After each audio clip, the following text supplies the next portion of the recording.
Hello, good morning. कैसे हो? मैं आशा करती हूँ कि आप लोग बहुत अच्छे होंगे। मैं भी बहुत अच्छी हूँ। तो अभी सुबह के बज रहे हैं 5:30 और मैं आज थोड़ा लेट मतलब उठी हूँ। उठ के जाके पहले दुकान पे गई थी, दुकान पे झाड़ू वाड़ू मारी। फिर हमारे बच्चों का स्कूल का टाइमिंग चेंज हो गया है, टाइमिंग हो गया है 9 बजे। तो मैंने सोचा कि चलो बच्चों का टाइमिंग चेंज हो गया तो आराम से उठेंगे और धीरे धीरे से अपने घर के सारे काम भी निपटा लेंगे और फिर टाइम से दुकान पे भी चले जाएंगे। तो यहाँ पे मैं झाड़ू साफ़ सफाई कर दिया था, झाड़ू मार दिया। रात के बर्तन वगैरह जो पड़े थे बर्तनों को भी मैंने धो लिया। धो के अब मैं लग जाऊँगी बच्चों का टिफ़िन बनाने में, क्योंकि बच्चे स्कूल जाएंगे। उन्हें सुबह ब्रेकफास्ट में कुछ चाहिए और फिर लेके जाना भी। 9 से 3 स्कूल टाइमिंग हो गया है। इसमें बच्चों के लिए कुछ हेल्थी फूड तो होना ही चाहिए। तो मैं यहाँ से रात के बर्तन जो पड़े थे वो धो लिया हूँ। ये सब सिंक विंक साफ़ करके जो कपड़े वगैरह थे, ये कपड़े वगैरह मैंने धो लिया। क्योंकि देखो, जब अकेला घर का काम करना पड़ता है ना, तो कुछ समझ में नहीं आता है कि कहाँ से शुरुआत करें और कहाँ से एंड करें। क्योंकि जब अकेले काम करो ना तो मन भी बहुत भारी भारी सा हो जाता है। और पता नहीं आजकल क्या हो गया हमारे घरों में, इतने डेली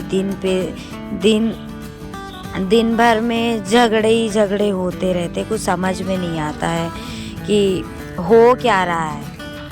तो यहाँ पे हम मटर छीलने लगे। बिटिया रानी को अपनी तैयार कर दिया था, बस बाल बांधना रह गया था। क्योंकि ये जो चोटी बंधी हुई है ना, ये कली की चोटी बंधी हुई थी, तो इन्होंने खोला नहीं। तो मैं ये नहा चुकी थी, मैंने गर्म पानी कर दिया। फिर ये नहा ली, कहती मम्मी मैं तुम्हारी हेल्प करा दूँ। तो मैंने बोला कि चलो तुम मटर छीलो, तब तक मैं फटाक से अपना काम कर लेती हूँ। तो यहाँ पे मैं उनके लिए बनाने थे। हमारे यहाँ पे बोलते हैं जैसे आलू डाल दिया, चावल डाल दिया, मटर टमाटर गाजर, उसी में गोभी, सारी सब्जियां वेजिटेबल मिला देते हैं और फिर उसको येलो राइस, मेरे बच्चे तो येलो राइस बोल के ही बोलते येलो राइस है, तो प्यार से चाव से मतलब खा लेते हैं।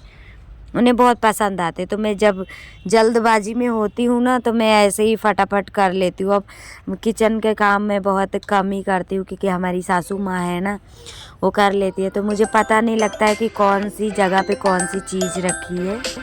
तो मैं यहाँ पे ढूंढ रही थी मेथी, लेकिन मेथी मुझे मिल ही नहीं रही थी। मम्मी जी है ना, तो पता नहीं किन डब्बों में ये मेथी रख देती है, मुझे टाइम पे मिल नहीं रही थी। मुझे बहुत थोड़ा गुस्सा भी आ रहा था, क्योंकि धीरे धीरे स्कूल का टाइम भी हो रहा था। अभी मैंने बाल भी नहीं बांधे उनके। ओए लग जाएगा, बहुत मारूंगी तुम लोगों को।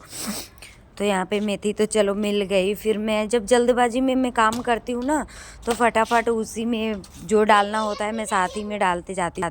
तो मैं यहाँ पे फटाफट किचन के काम निपटा लूँगी। निपटाने के बाद फिर मैं जाऊँगी दिब्बू के बाल बांधने, क्योंकि मैं जल्दी में काम कर ही नहीं पाती हूँ। आज मम्मी, मेरी सासू माँ का और ससुर जी का झगड़ा हो गया था, तो मम्मी ने मारे गुस्से के मारे आज उठी नहीं है।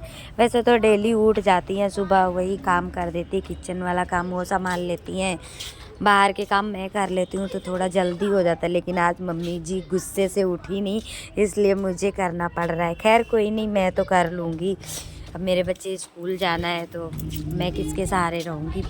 नहीं तो मेरे बच्चे फिर भूखे जाएंगे तो फिर दिन भर मुझे, जब तक बच्चे घर नहीं आ जाते तब तक मुझे चैन नहीं आती है।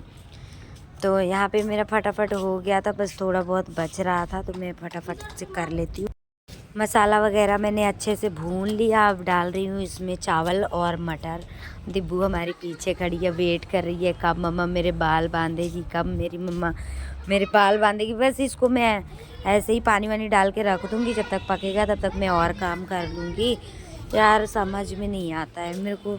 मैं एक माने तो मैं बहुत ही ज़्यादा ही परेशान रहती हूँ, लेकिन वक्त के साथ अपने आप को समझाना बहुत ही ज़रूरी होता है। फिर मैं आ जाती हूँ कमरे में दिब्बू के बाल ही बांधना बाकी था। और इनको मैंने चाय, और सबसे पहले मैंने सुबह उठ के बनाए थे आटे के चीले, क्योंकि आटे के चीले मैंने बना दिए थे। तो बच्चों को मैंने, आदि मेरा उधर है, वो कैमरे के सामने जल्दी आता नहीं है, तो यहाँ पति से झगड़ा भी बीच बीच में कर रहे थे कि कभी कभी तुम भी थोड़ा मेरी हेल्प कर दिया करो।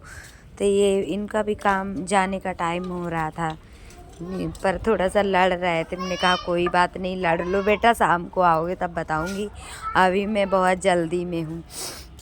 तो फिर उसके बाद वो चले गए, मुझे बाल बांधना था, मैं इनके फटाफट बाल बांध के, और वो देखो प्लेट में, हमारे जहाँ पे मैं खड़ी हूँ उधर देखो प्लेट में चीले पड़े हैं। इन्होंने आधा चीला खाया और खाया ही नहीं। फिर यहाँ पे मेरे किचन में आए तो देखा मेरी तहरी बन के रेडी हो गई। अब तहरी में बच्चों के टिफिन में कर दूँगी। ये तो खाएंगी नहीं, बस लेके जाना था। बोल रही मम्मी मैं चीले नहीं लेके जाऊँगी, मुझे तहरी लेके जाना है। फिर मैं फटाफट, स्कूल का टाइम हो गया, टिफ़िन पैक करके उनके बैग में डाल दिया। डालने के बाद मैं निकल गई। मैं बोली चलो, नहीं तो बस निकल जाएगी। तो पापा तो चले गए, फिर कोई छोड़ने वाला भी नहीं है। इनका स्कूल 5-6 किलोमीटर दूर है, काफ़ी दूर है। और देखो कितनी सर्दी है यहाँ पे, इतनी ठंड हो रही है। धुंध अभी से सब पड़ने लगा, पूरी धुंध के मारे कुछ दिखाई नहीं देता। फिर आ गई मेरी दिब्बू की वैन। दिब्बू को मैंने बैठा दिया, बाबा जी हैं वो उनके बैठा दिए। फिर दिब्बू चली गई। Bye bye. अगर मेरे